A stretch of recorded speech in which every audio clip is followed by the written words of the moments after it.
नमस्ते भाइ बहिनीहरू। रिडक्स रिएक्सन ब्यालेन्स गर्ने क्रममा आज हामी चाहिँ अर्को इक्वेसन चाहिँ हेर्न गइरहेका छौँ।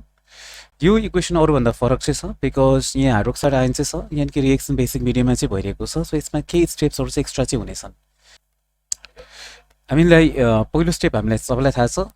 हामी के गर्छौँ त, will write on the skeleton reaction MnO4 minus plus H2 minus plus H2O gives MnO2 plus sulfur plus OH minus.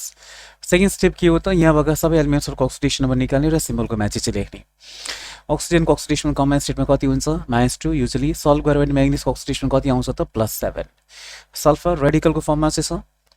यो आयनको हकमा के हुन्छ त, जति चार्जले क्यारी गरेको छ युन यसको के हो त, अक्सिडेसन नम्बर। सो -2, हाइड्रोजनको +1, अक्सिजनको -2। अक्सिजनको -2 हामी सबलाई थाहा छ। सल्भ गर्यो भने म्याग्निजको कति आउला त, +4। सल्फर फ्री स्टेटमा छ, सो 0। अक्सिजनको -2, हाइड्रोजनको +1। अब नेक्स्ट स्टेप हामीले पत्ता लगाउनु पर्यो कुन चाहिँ एलिमेन्टको अक्सिडेसन चेन्ज भइरहेको छ। हामी हेर्न सक्छौँ दुवै साइडमा चाहिँ एलिमेन्ट्सहरूलाई चाहिँ हामी कम्पेयर चाहिँ गरौँ र हामी हेर्न सक्छौँ कि म्याग्निजको चेन्ज भइरहेछ,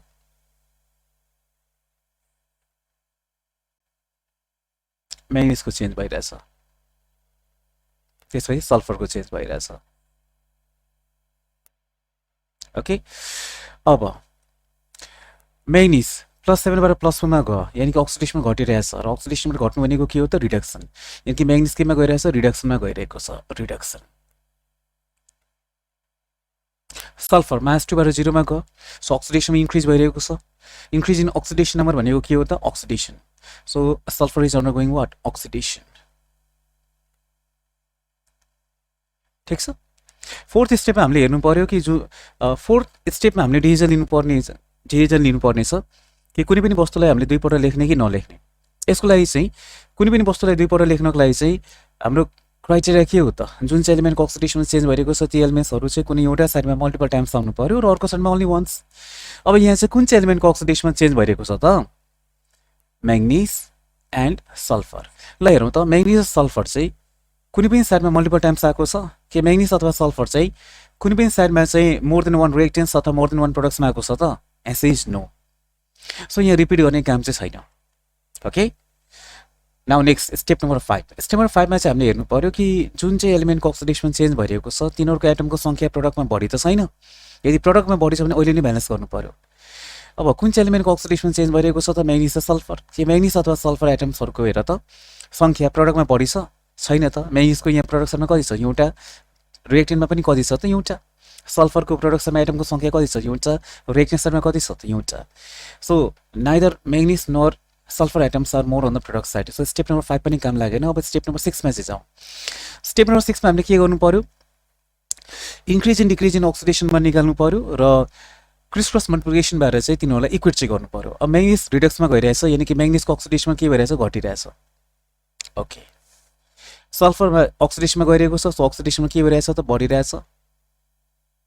ओके, अब म्याग्निज +7 बाट +4 मा चाहिँ गयो, अक्सिडेसन नम्बर कतिले घट्यो त, 3 ले। सल्फर -2 बाट चाहिँ 0 मा गयो, अक्सिडेसनमा कतिले बढ्यो त, 2 ले। अब एउटा इभेन्ट चाहिँ अर्को अड चाहिँ छ, यो क्यान्सल चाहिँ हुँदैन। सो अब के गर्ने त, यसलाई क्रिस क्रस मल्टिप्लाई चाहिँ गर्ने। सो यसलाई चाहिँ हामीले 2 ले मल्टिप्लाई गर्नु पर्यो र यसलाई चाहिँ हामीले के गर्नु पर्यो, 3 ले मल्टिप्लाई गर्नु पर्यो। गरिसकेपछि के हुन्छ त, यो क्रिस क्रस मल्टिप्लाई गरिसकेपछि के आउँछ, 2 MnO4 minus +3 H2 minus plus H2O gives MnO2 plus sulfur plus OH minus. अब नेक्स्ट अब ब्यालेन्स स्टार्ट हुन्छ। अब कुन चाहिँ एलिमेन्टले पहिला ब्यालेन्स गर्ने हो, जसको अक्सिडेसनमा चेन्ज भइरहेछ। So balancing म्याग्निज and sulphur undergoing change in oxidation number. So 2 MnO4 minus plus 3s2 minus plus H2O gives MnO2 plus sulfur plus OH minus. अब हेरौँ त यहाँ म्याग्निज कति रहेछ दुईटा, सो यहाँ 2 हुनु पर्यो, यहाँ सल्फर कति रहेछ 3, सो यहाँ 3 चाहिँ हुनु पर्यो. ओके, म्याग्निज सल्फर ब्यालेन्स भयो. अब कसको पालो? नियम अनुसार अक्सिजन हाइड्रोजन बाहेक जे जति एलिमेन्ट्सहरु चाहिँ छन् त्यसको पालो. तर यहाँ अक्सिजन हाइड्रोजन बाहेक चाहिँ ब्यालेन्स गर्नलाई के बाँकी छ? म्याग्निज र सल्फर त हामीले ब्यालेन्स गरिसकेका छौँ. अब अक्सिजन हाइड्रोजन बाहेक के ब्यालेन्स गर्न बाँकी छ त? छैन. भने अब के ब्यालेन्स गर्ने हो? Oxygen and hydrogen. Balancing oxygen and hydrogen. फेरि लेखौँ 2MnO4 minus plus 3H2 minus plus H2O gives 2MnO2 plus 3 sulfur plus OH minus. अब पहिला अक्सिजन ब्यालेन्स गर्नु पर्यो. अक्सिजन ब्यालेन्स गर्नको लागि नियम के हो त? जुन चाहिँ साइडमा अक्सिजन कम छ त्यो साइडमा अक्सिजन जति सङ्ख्याले कम छ त्यति सङ्ख्यामा के थप्ने हो त? Water molecule. लेफ्ट ह्यान्ड साइडमा अक्सिजनको सङ्ख्या हेरौँ त. 4 to 8, 8 plus 1 9. So left hand साइडमा यानि कि रिएक्टेन्ट साइडमा चाहिँ त्यहाँ 9 अक्सिजन एटम्स. प्रोडक्ट साइडमा हेरौँ त 2 to 4, 4 plus 1 5. So you can see here there is shortage of 4 oxygen atoms on the product side. हैन, रिएक्टेन्ट साइडमा चाहिँ 9 वटा अक्सिजन एटम चाहिँ छ, प्रोडक्ट साइडमा कति छ? 5 वटा. So there is shortage of 4 oxygen atoms on the product side. त्यही भएर हामी के गर्न गइरहेका छौँ त? हामी चाहिँ अक्सिजन ब्यालेन्स गर्नको लागि चाहिँ प्रोडक्ट साइडमा चाहिँ 4 वटा के थपिदिन्छौँ त? Water molecule. ठिक छ. अब हाइड्रोजन हेरौँ त. लेफ्ट ह्यान्ड साइडमा हाइड्रोजन एटमको सङ्ख्या कति छ? 2टा. हैन, राइट ह्यान्ड साइडमा कति रहेछ त? यहाँ एउटा छ 4 to 8, 8 plus 1 कति त? 9. So there are 9 hydrogen atoms on the product side, but only 2 hydrogen atoms on the reactant side. So we can see that there is shortage of 7 hydrogen atoms on the reactant side. अब hydrogen एटमको लागि नियम के हो? Hydrogen atom balance गर्नको लागि जुन चाहिँ साइडमा हाइड्रोजन कम छ त्यो साइडमा जतिवटा हाइड्रोजन एटम चाहियो त्यतिवटा H+ चाहिँ थप्ने. We can see that there is shortage of 7 hydrogen atoms on the reactant side. So what are we going to do? We are going to add 7 H+ ions. हैन, यसलाई अलिकति चाहिँ मिलाएर लेखौँ.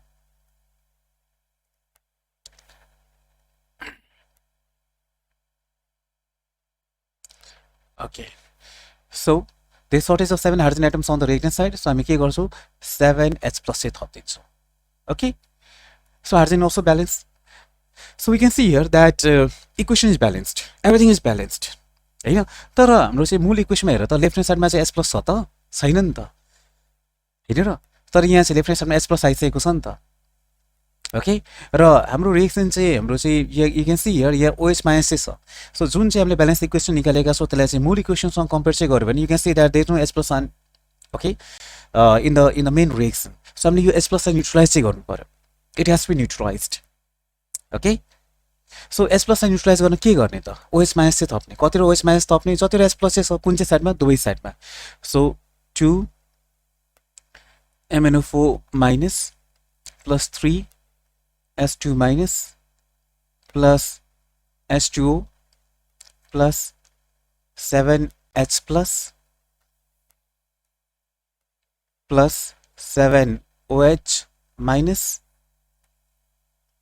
gives 2 MnO2 plus 3 sulfur plus OH- plus 4 H2O plus 7 OH-. ठीक.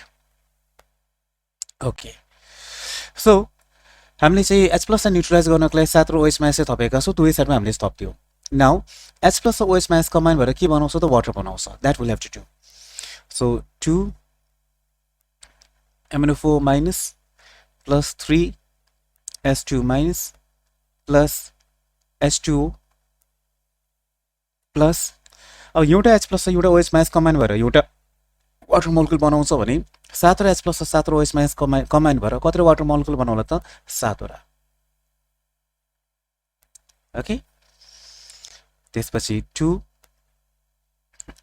MnO2 plus 3 sulphur, OH- 7 OH- के हुन्छ? 8 OH minus plus 4H2O। अब हेरौँ त, अब यहाँ पनि वाटर छ, यहाँ पनि वाटर छ र प्रोडक्सनमा पनि वाटर छ। सो के गर्ने, सब्ट्र्याक्सन गर्ने, बिकज रिपिटेसन भइरहेको छ नि त। रिपिटेसनलाई हामीले के गर्नु पर्यो, क्यान्सल चाहिँ गर्नु पर्यो। So 2MnO4 minus plus 3H2 minus. अब 7 + 1 8, 8 - 4 कति हुन्छ त, 4। So 4H2O। ठिक छ, हेरौँ 7 + 1 8, 8 - 4 4 चाहिँ बाँकी हुन्छ।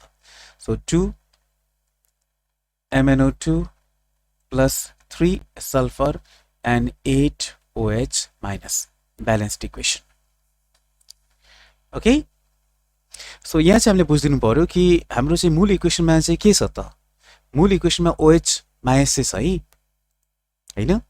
हेरौँ त, मूल इक्वेसनमा OH माइनस छ नि त, H प्लस त छैन। सो जब हामीले चाहिँ हाइड्रोजन ब्यालेन्स गर्नलाई H प्लस चाहिँ हामीले थप्यौँ, अब यो H प्लसलाई हामीले न्युट्रलाइज चाहिँ गर्नु पर्यो। न्युट्रलाइज गर्नको लागि हामीले चाहिँ OH माइनस चाहिँ थप्नु पर्यो।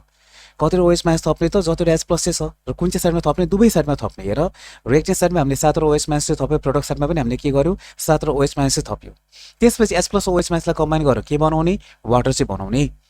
र यदि कुनै पनि स्पेसिसको रिपिटेसन भइरहेको छ, जस्तै यहाँ वाटर रिपिट भइरहेको छ नि त, यहाँ छ होइन, रिएक्टेन्ट साइडमा दुई ठाउँमा चाहिँ छ, प्रोडक्ट साइडमा पनि छ भने हामीले के गर्नु पर्यो, रिपिटेसनलाई क्यान्सल चाहिँ गर्नु पर्यो, होइन? And then you are going to get the balanced equation. Okay, so आशा गर्छु यो भिडियोले तपाईँलाई चाहिँ हेल्प गर्नेछ। आउँदा भिडियोजहरूमा अरू पनि क्वेसन्सहरू हेर्नेछौँ। आजलाई हामी यति नै राखौँ। Thank you.